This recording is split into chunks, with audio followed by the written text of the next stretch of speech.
Our first feature of the night, most of you know, he's really active in all over Southern California. Is very, very supportive of all kinds of poets and poetry communities, and is constantly encouraging people in their writing, and went to his writing workshop, the Writers' Weekend that he supported, and lots of wonderful things. And you can pick up many of his books here, his regular prose and poetry books, right?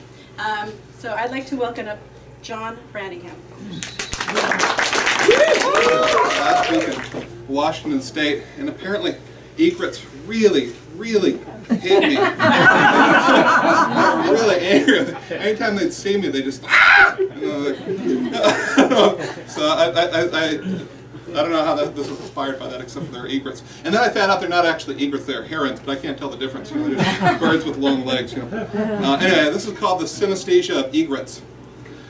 I love the emotion of words, the way they move in your mouth, so that a word like regret vibrates back into that same place in your throat where that lump of sadness plants its flaccid flag. I love the joy present in words of discovery, words like Formosa or Phoenix that give you their energy. Explorers or town grandees looked upon their world and formed pride with their mouths.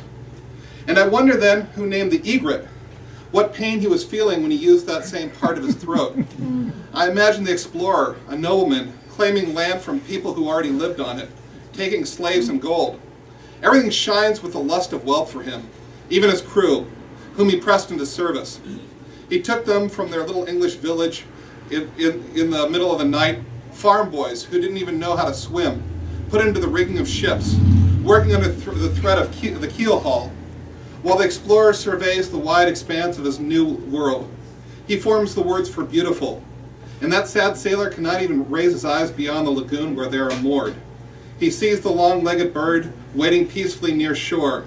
He thinks of his girl a world away, now probably with a man who'd been lucky enough to stay home. He stares at that bird squawking its sadness and says, "Egret, egret, egret."